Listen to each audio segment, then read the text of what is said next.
जोहार दोस्तों, स्वागत है आपका हमारे इस यूट्यूब चैनल सहायक आचार्य में। दोस्तों, आज हम लोग बात करेंगे झारखंड की स्थानीय नीति के बारे में और झारखंड की नियोजन नीति के बारे में। झारखंड में जो नौकरी दी जाती है, किस नीति के तहत दी जा रही है, इसका आधार क्या है, 60-40 का रेशियो क्या है। हमेशा एक सुनने को मिल रहा है कि झारखंड में जो नियोजन नीति बनाई गई है, वो एक 60-40 के रेशियो में बनाया गया है, जो 60-40 का रेशियो। इसके लिए हर तरफ आंदोलन किया जा रहा है, हर तरफ हाहाकार मचा हुआ है। विद्यार्थी अभ्यर्थी जो हैं, इनका विरोध कर रहे हैं कि नहीं, 60-40 नहीं होना चाहिए, इसमें बाहरी घुस जाएंगे। 40% में बाहरियों का हक है, बाहरी घुस जाएंगे। तो आज हम लोग डिटेल में समझेंगे कि इसमें सच्चाई क्या है, 40% में कैसे बाहरी घुस जाएंगे, आउटसाइडर्स कैसे आ जाएंगे झारखंड में, और 60% में कैसे केवल झारखंडियों का ही हक है या नहीं है, झारखंडी को कितना नुकसान पहुंचेगा, इसके लिए हम लोग थोड़ा सा इस वीडियो में जानने का कोशिश करेंगे। दोस्तों, एक्चुअल में जो झारखंड में नियोजन नीति बनाई गई है, वो एक आरक्षण रोस्टर के तहत नियोजन नीति बनाया गया है। मतलब झारखंड में जितने भी नियुक्तियां हो रही है, इस आरक्षण रोस्टर के तहत वो नियुक्तियां सारा करवाई जा रही है। जितने भी सीटें होती है, इस आरक्षण रोस्टर के तहत वो सीटों को बांटा जा रहा है। समझते हैं कि इस आरक्षण रोस्टर में क्या है ऐसा, कितने प्रतिशत कौन सी वर्ग को मिला है। जैसे एसटी का आप देख पा रहे हैं, 26% एसटी को दिया गया है, एससी को 10% दिया गया है। अन्य पिछड़ा वर्ग जिसमें बीसी का है, जिसमें बीसी 1 बीसी 2 दोनों को बांट दिया गया है। बीसी 1 को और बीसी 2 को 6% और 8% ऐसे कुछ बांटा गया है, और कुल यहाँ पर 14% ओबीसी के वर्गों को मिलता है, और ईडब्ल्यूएस को 10% दिया गया है। इसमें से कुल 60% हो गया अपना आरक्षण रोस्टर के तहत। जितने भी हमारे झारखंड के स्थानीय हैं, जो आरक्षण का लाभ लेना चाहेंगे, जो आरक्षण का लाभ लेना चाहते हैं, उनको 60% यहाँ पर आरक्षित किया गया है, वो रिजर्व किया गया है। एसटी, एससी, ओबीसी, ईडब्ल्यूएस ये मिलाकर 60% को रिजर्व किया गया है। लेकिन अब समझेंगे कि 60% रिजर्व हो गया और 40% अनरिजर्व है, ये अभी रिजर्व नहीं किया गया है। लेकिन ये जो 60% रिजर्व है, जो एसटी, एससी, ओबीसी, ईडब्ल्यूएस ये आरक्षण लेना चाहेंगे, तो किस आधार पर ये आरक्षण लेंगे? क्या कोई भी आकर यहाँ पर बना सकता है स्थानीय प्रमाण पत्र? ऐसे में बाहरी घुस जाएंगे और वो भी 60% में घुस जाएंगे? नहीं, स्थानीय प्रमाण पत्र यहाँ बना लेंगे और अपना ये 60% में दावा कर सकते हैं। लेकिन नहीं, इसके लिए हम लोग जानेंगे कि जो आवासीय प्रमाण पत्र बनाया जा रहा है, इसका आधार क्या है।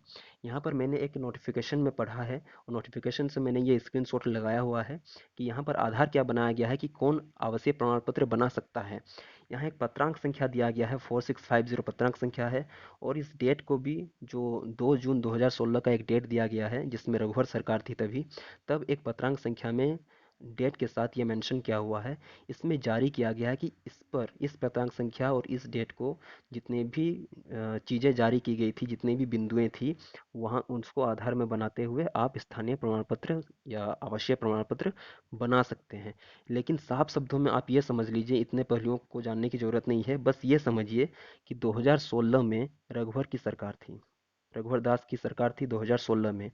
और तभी एक स्थानीय प्रमाण पत्र के लिए, आवश्यक प्रमाण पत्र के लिए 1985 का कट ऑफ लगाया गया था। 1985 का कट ऑफ लगाया गया था, और इस कट ऑफ के अनुसार ही झारखंड में आवासीय प्रमाण पत्र बनता है। अभी जितने भी प्रमाण पत्र बनाए जा रहे हैं, 1985 के कट ऑफ को ध्यान में रखते हुए बनाया जा रहा है। मतलब कोई भी अगर 1985 से यहाँ झारखंड में रह रहा है, वो इस 60% का फ़ायदा ले सकता है। 1932 की बात यहाँ नहीं हो रही है, लास्ट सर्विस सेटलमेंट की बात नहीं हो रही है, 1964 की बात नहीं हो रही है। 1985 हम लोगों ने हेमंत सरकार को अपना सत्ता सौंपा है, लेकिन नीति रघुवर दास वाली ही अभी भी चल रही है। 1985 की जो कट ऑफ थी, उसके आधार पर ही आवश्यक प्रमाण पत्र बनाया जा रहा है। और जो 1985 से झारखंड में रह रहे हैं, वो इस 60% का फ़ायदा ले सकते हैं। उस इस 60% में आवश्यक प्रमाण पत्र अपना बनाकर आरक्षण का फ़ायदा ले सकते हैं। लेकिन इसमें 40% को अनरिजर्व कर दिया गया। तो इस 40% में कौन आएंगे? हमारा जो 60-40 का रेशियो है, उसका मतलब ही क्या हो गया? 60-40 का रेशियो का मतलब ये है कि 60% में वे लोग आएंगे जो अपना आरक्षण का फ़ायदा ले रहे हैं। एसटी, एससी, ओबीसी और ईडब्ल्यूएस जो अपना आरक्षण का फ़ायदा ले रहे हैं झारखंड में, वो 60% में आएंगे। और 40% में जो आरक्षण का फ़ायदा नहीं ले रहे हैं, जैसे सामान्य वर्ग के बच्चे, जनरल के वर्ग के बच्चे, जो ईडब्ल्यूएस सर्टिफिकेट नहीं बना सकते, वो 40% में अपना वो 40% में शामिल होकर परीक्षा में वो शामिल होंगे। इस आरक्षण रोस्टर में मेन चीज़ समझने की बात यह है कि जो मुख्य बिंदु के तरफ तौर पर मैं अपना ये लिख लिया हूँ कि अन्य राज्य के अभ्यर्थी, अनारक्षित कोटा से परीक्षा में शामिल होंगे। अब जो बात चल रही थी कि 60-40 रेशियो में बाहरी कैसे घुसेंगे, अब इसको हम लोग समझते हैं कि जो बाहर के बच्चे हैं, हमारे राज्य में 40% अनरिजर्व है, अनारक्षित है, मतलब खुला है, ओपन फॉर ऑल है। तो बाहर के बच्चे जो आएंगे, जो बाहर के बच्चे किसी भी अन्य राज्य में जाते हैं, तो वो जनरल, एज ए जनरल वो कैंडिडेट एग्जाम में अपियर होते हैं। तो 40% जो अनरिजर्व है, उसमें वो अनारक्षित वर्ग में अपना शामिल होकर परीक्षा में घुसेंगे। झारखंड के जो सामान्य वर्ग के बच्चे हैं, वो तो ईडब्ल्यूएस सर्टिफिकेट नहीं बनाए हैं, मतलब वो जनरल ही हैं। अगर कोई ओबीसी भी है, अगर वो ओबीसी सर्टिफिकेट नहीं बनाता है, तो उसको हम लोग as a unreserve candidate, UR candidate हम लोग उसको कंसिडर करते हैं। तो वो भी 40% में आ जाएगा। अगर कोई झारखंड का सामान्य वर्ग का बच्चा है, अगर वो ईडब्ल्यूएस सर्टिफिकेट नहीं बनाया है, तो भी वह परीक्षा में बाहरी बच्चों के साथ ही शामिल होगा उस 40% में। ईडब्ल्यूएस प्रमाण पत्र बनाकर झारखंड के सामान्य वर्ग के बच्चे 10% ईडब्ल्यूएस आरक्षण का लाभ ले सकते हैं। अगर वो सामान्य वर्ग के बच्चे 10% का आरक्षण का लाभ लेना चाहेंगे, तो उनको ईडब्ल्यूएस सर्टिफिकेट बनाना पड़ेगा।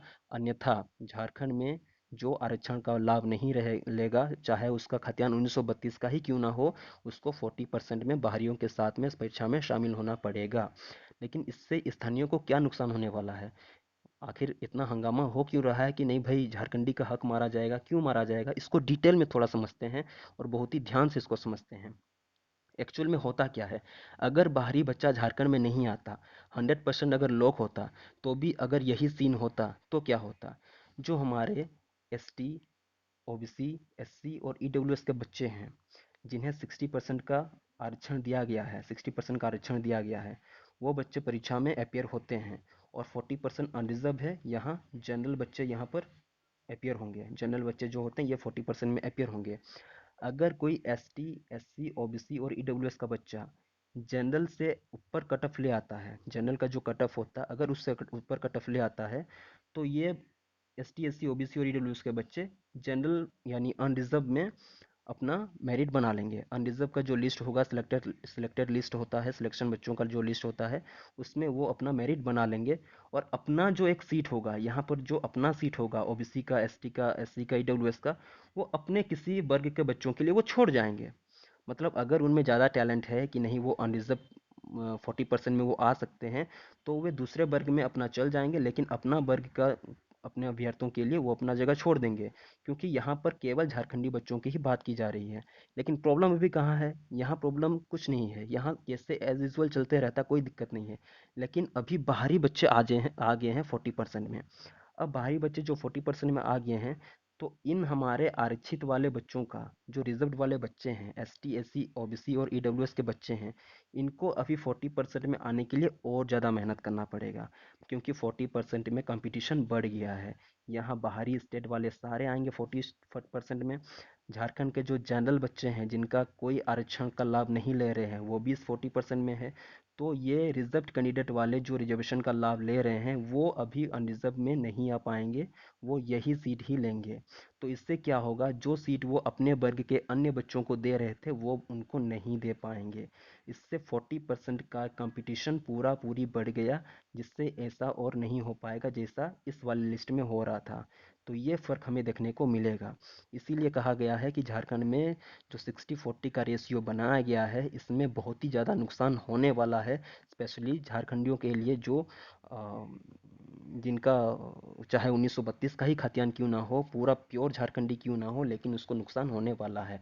और ये आंदोलन होना लाजमी है, इनका विरोध करना भी लाजमी है। बहुत ही बड़ा नुकसान होने वाला है इससे, क्योंकि हम लोगों ने हेमंत सरकार को सत्ता सौंपा है, लेकिन नीति वही रघुवर दास वाली ही अपनाई गई है। कम से कम रघुवर सरकार में कुछ नियुक्तियां हो गई थी, कुछ नीति उनमें भी गलत थी, लेकिन उनमें कुछ नियुक्तियां हो चुकी थी। जबकि हेमंत सोरेन की सरकार में अब तक कोई ऐसी नियुक्तियां हमें देखने को नहीं मिल रही है। लेकिन ये पॉलिटिकल बातें हैं। लेकिन हमें जो एक टेक्निकल जानकारी आपको देनी थी, जो एक इम्पोर्टेंट जानकारियाँ आपको देनी थी, मुझे लगा कि यही जानकारियाँ मैं आपको साझा कर पाया हूँ। अगर आपको हमारा वीडियो अच्छा लगा है, तो आप इस चैनल को सब्सक्राइब करें। अगर कुछ और जानकारी आपको चाहिए, तो कमेंट सेक्शन में अपनी जानकारियाँ, अपनी या क्वेश्चन अपना लिखें, मैं ताकि अगले वीडियो में वैसे कुछ आपको इन्फॉर्मेटिव वीडियो बनाकर आपको आप तक जानकारी पहुंचा सकूं।